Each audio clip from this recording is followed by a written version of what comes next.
Assalamualaikum warahmatullahi wabarakatuh. Perkenalkan, nama saya Nur Apriliani dari kelompok 7 dan teman-teman saya yang bernama Isna Kameliatun Nafiah, Novi Nikmatul Hasanah, dan Solahuddin Alayub. Di sini kami akan mempresentasikan penerapan data mining untuk pemilihan data pemilu menggunakan metode algoritma C4.5. Yang pertama ada bab 1 pendahuluan. Latar belakang masalah. Tolak ukur bagi suatu negara yang menyatakan dirinya sebagai negara demokrasi adalah adanya pemilihan umum pemilu. Tujuan penyelenggaraan pemilu adalah untuk memungkinkan terjadinya peralihan pemerintahan secara aman dan tertib, serta dalam rangka melaksanakan kedaulatan rakyat dan hak asasi warga negara. Prediksi hasil pemilihan umum perlu diprediksi dengan akurat karena hasil prediksi yang akurat sangat penting dan mempunyai dampak di berbagai aspek sosial, ekonomi, keamanan, dan lain-lain. Algoritma C4.5 merupakan pengembangan dari algoritma ID3 yang ditemukan oleh Ross Quenlan. Algoritma C4.5 digunakan untuk mengklasifikasikan data yang memiliki atribut berupa numerik ataupun kategorial. Hasil dari proses klasifikasi yang berupa aturan-aturan dapat digunakan untuk memprediksi nilai atribut bertipe discrete dari record yang baru. Pada penelitian ini akan memprediksi hasil pemilu dengan menggunakan algoritma C4.5 dengan menganalisis sejumlah atribut yang menjadi parameter untuk prediksi hasil pemilu legislatif. Di antaranya nama partai, nomor urut partai, suara sah partai, nama caleg, kota administrasi, jenis kelamin, suara sah caleg, nomor urut caleg, jumlah perolehan kursi, dan daerah pemilihan. Lalu ada tujuan. Tujuan dari penelitian ini adalah menerapkan metode algoritma C4.5 pada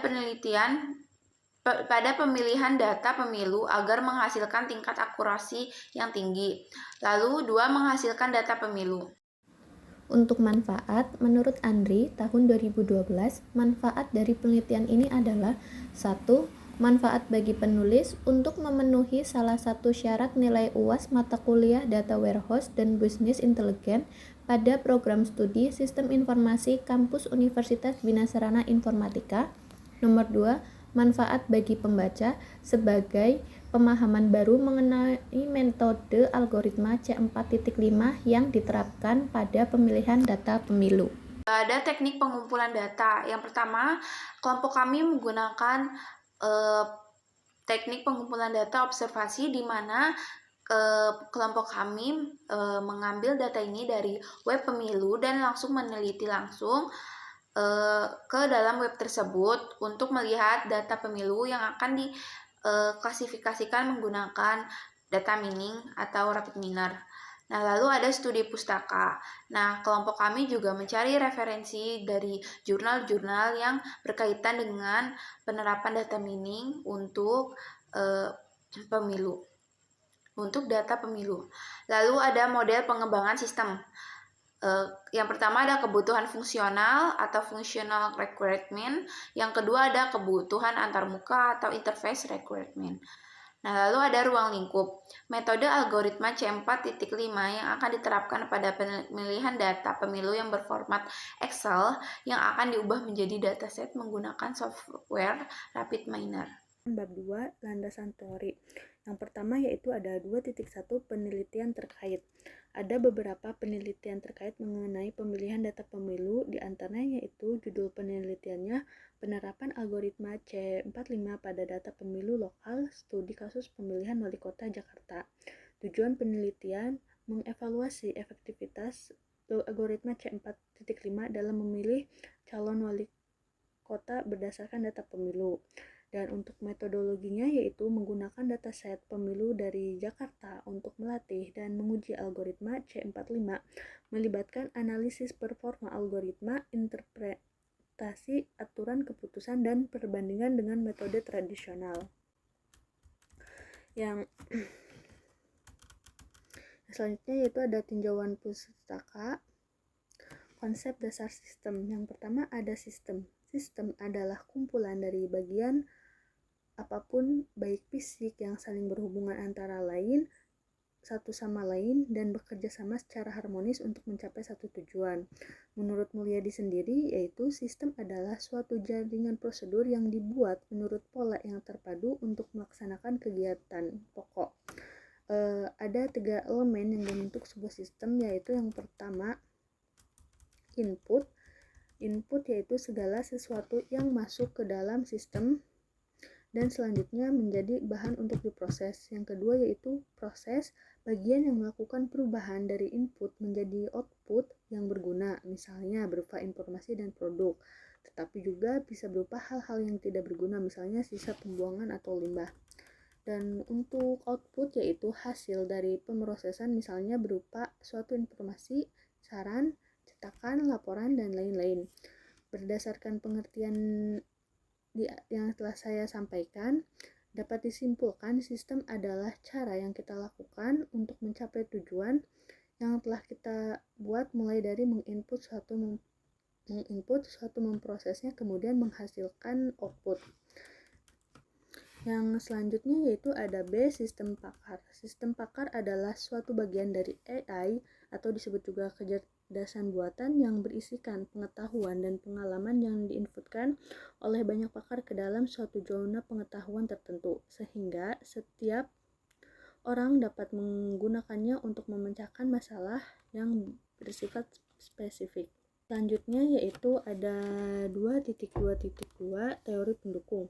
Ada A, algoritma C45. Ada beberapa tahapan dalam membuat sebuah pohon keputusan dalam algoritma C45 menurut Laros, yaitu yang pertama membuat data mining. Data mining biasanya diambil dari data histori yang pernah terjadi sebelumnya atau disebut data masa lalu dan sudah dikelompokkan dalam kelas-kelas tertentu. Yang kedua, menghitung akar dari pohon. Akar akan diambil dari atribut yang terpilih dengan cara menghitung nilai giant dari masing-masing atribut. Nilai giant yang paling tinggi yang akan menjadi akar pertama sebelum menghitung nilai giant dari atribut. Yang pertama, hitung dulu entropi. Untuk menghitung entropi digunakan rumus yaitu entropi, S-nya untuk himpunan kasus, N-nya jumlah partisi S, dan untuk P-nya yaitu proporsi terhadap S. Yang ketiga yaitu menghitung nilai giant menggunakan persamaan 2. Untuk rumusnya yaitu S untuk himpunan kasus, A-nya fitur, dan N-nya jumlah partisi atribut A. Dan untuk SI-nya proporsi terhadap S, dan S-nya jumlah kasus dalam S. Selanjutnya yaitu ulangi langkah kedua dan langkah ketiga semua rekod sehingga semua rekod terpartisi. Yang kelima yaitu proses partisi. Pohon keputusan akan berhenti saat semua rekod dalam simpul N mendapat kelas yang sama. Yang B yaitu tidak ada atribut di dalam rekod yang dipartisi lagi. Selanjutnya di sini ada B, entropi. Menurut Suyanto, secara istilah entropi adalah keberadaan atau keragaman dalam data mining. Entropi didefinisikan sebagai suatu parameter untuk mengukur heterogenitas dalam suatu himpunan data. Semakin heterogen himpunan suatu data, semakin besar pula nilai entropinya. Secara matematis, entropi dirumuskan sebagai entropi di mana N adalah jumlah nilai yang terdapat pada atribut target, sedangkan P menyatakan porsi atau rasio antara jumlah sampel di kelas I dengan jumlah sampel pada himpunan data. Bab 3, analisa dan perancangan. 3.1, tinjauan objek penelitian. 1. Awal penelitian. Dalam mengolah data mining, kita mengolah data tentang pemilihan data pemilu yang sudah kita peroleh dari website resmi opendata.kpu.go.id untuk melakukan pengamatan secara tidak langsung. 3.2 Analisis masalah. Salah satu penyebab permasalahan yang mendasar adalah banyak terjadi kecurangan dalam menghitung dan membagikan hasil pemilu. Entah itu dengan suapan agar calon tersebut bisa menang walau dengan suara yang sedikit, dan tentunya dengan penerapan mengolah data menggunakan data mining akan mengantisipasi kecurangan-kecurangan yang mungkin akan terjadi. Assalamualaikum warahmatullahi wabarakatuh.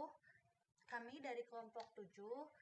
Di sini kami akan mempraktekkan penerapan metode algoritma C45 untuk pemilihan data pemilu di Rapid Miner.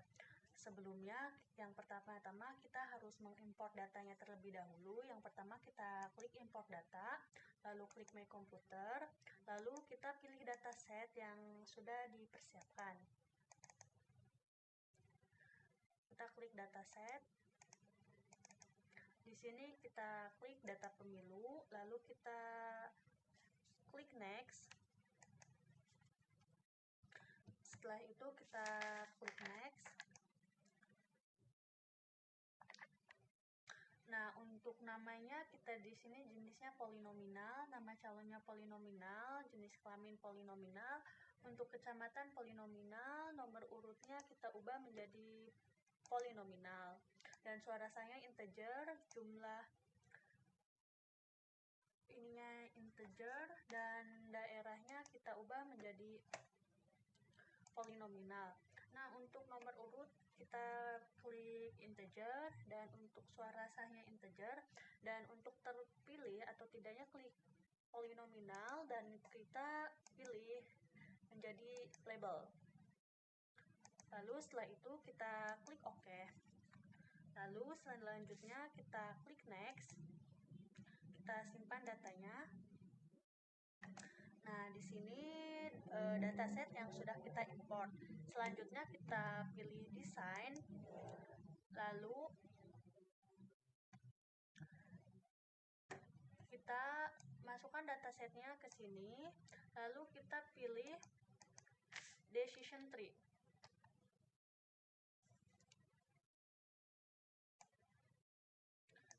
Setelah itu kita sambungkan dari datanya ke decision tree.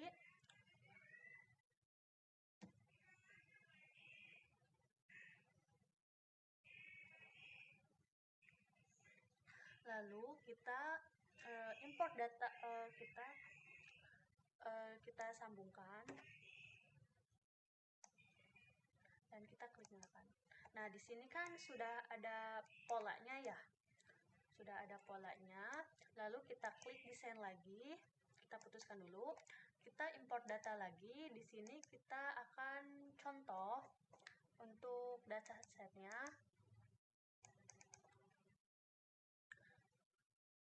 Misalnya ada bapak-bapak dari calon ini. Untuk melihat memprediksi, kita ambil datanya sebagian, yaitu pemilu testing. Lalu kita klik next.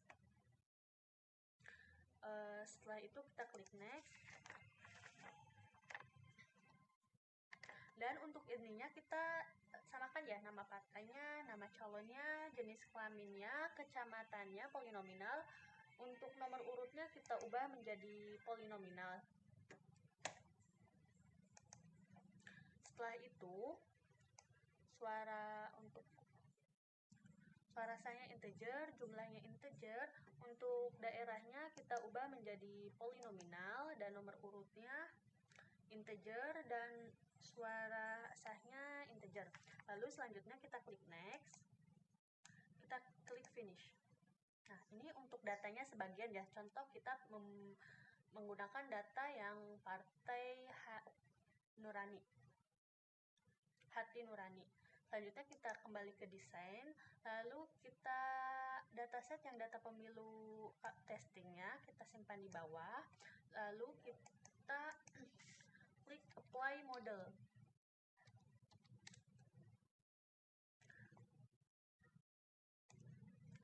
Selanjutnya ini lanjutkan ke sini dan ini ke sini. Lalu kita klik ini. Nah, untuk ininya bisa dilihat sudah terprediksinya, prediksinya yaitu untuk bernama Pak Toto yaitu tidak, dan untuk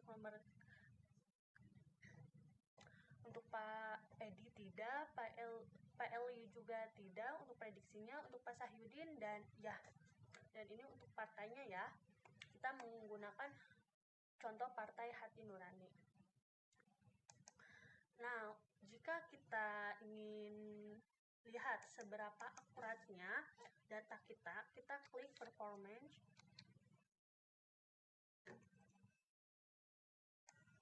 Lalu kita masukkan di sini ya.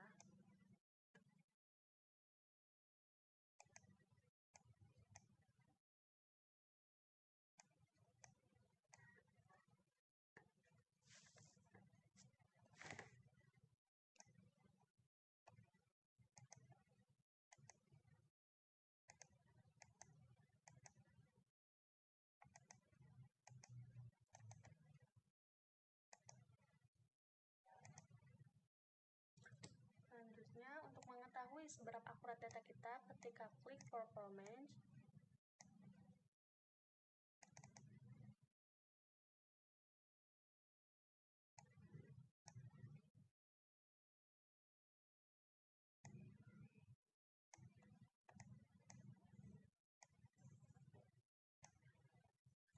dan kita hapus dulu.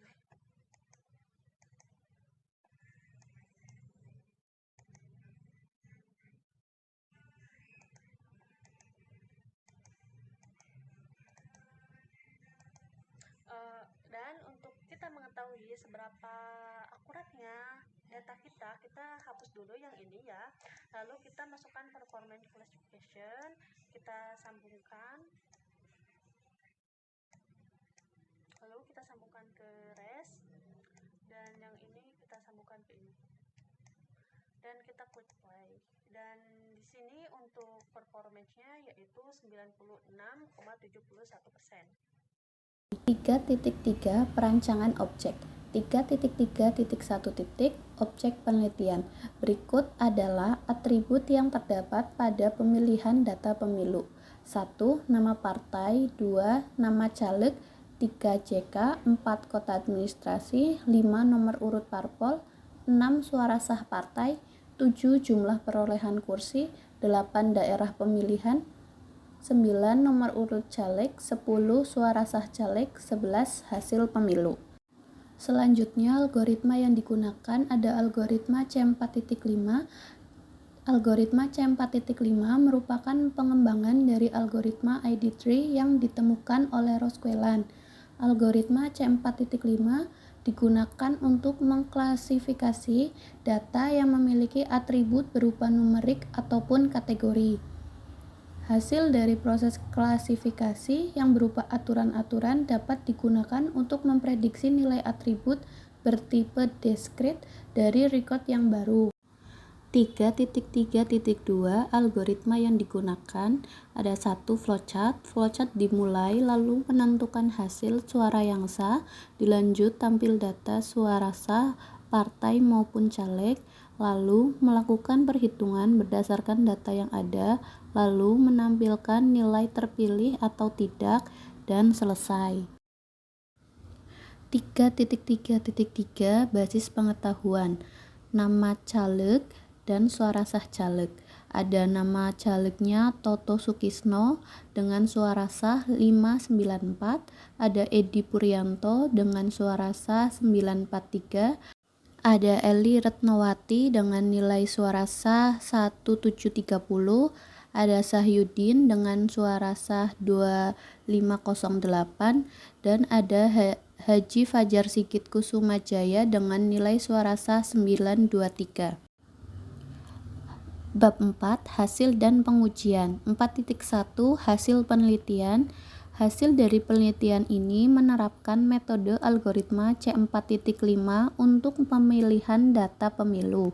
Dataset yang kita peroleh dari web pemilu terdiri dari tabel nama partai, nama caleg, CK, kota administrasi, nomor urut parpol, suara sah partai, jumlah peroleh kursi, daerah pemilihan, nomor urut caleg, suara sah caleg, hasil pemilu. Berdasarkan pola suara yang dikatakan lolos adalah yang diambil dari data pemilu, yaitu suara di atas 3.000 suara, di mana jika calon legislatif mengikuti pemilu dan memiliki suara di bawah 3.000 suara, maka calon legislatif tersebut tidak lolos atau tidak menang, dan dikatakan tidak di tabel hasil pemilu. Dan jika calon legislatif memiliki suara terbanyak, yaitu di atas 3.000 bahkan sampai 4.000 suara, maka dikatakan lolos dan ia di tabel hasil pemilu. Kesimpulan di sini kami mengetahui bahwa penyelenggara pemilu adalah untuk memungkinkan terjadinya pemilihan pemerintah secara aman dan tertib, serta dalam rangka melaksanakan kedaulatan rakyat dan hak asasi warga negara. Tentunya penerapan data mining untuk pemilihan data pemilu sangatlah tepat agar hasil yang akan menghasilkan suara-suara pemilu yang akurat dan sangat efektif untuk menghindari hal-hal negatif seperti kecurangan, penyogokan, maupun yang lainnya. Dengan demikian, pada penerapan data mining untuk data pemilu menggunakan metode algoritma C4.5 akan memprediksi hasil pemilu dengan menganalisis sejumlah atribut yang menjadi parameter untuk prediksi hasil pemilu legislatif. Di antaranya nama partai, nomor urut partai, suara sah partai, nama caleg atau calon legislatif, kota administrasi, jenis kelamin, suara sah caleg, nomor urut caleg, jumlah perolehan kursi, dan daerah pemilihan. 5.2 Saran yang dapat diberikan agar penelitian ini dapat berkembang adalah: 1. Penelitian ini dapat dikembangkan dengan menambah data yang lebih banyak agar hasil yang diperoleh semakin lebih baik. 2. Untuk mengembangkan penelitian ini dapat menggunakan data mining algoritma klasifikasi lainnya atau pengembangan algoritma C4.5 untuk mencapai aturan atau model yang dihasilkan. Sekian dari kelompok kami. Apabila ada kesalahan, mohon dimaafkan. Wabillahi taufiq wal hidayah. Wassalamualaikum warahmatullahi wabarakatuh.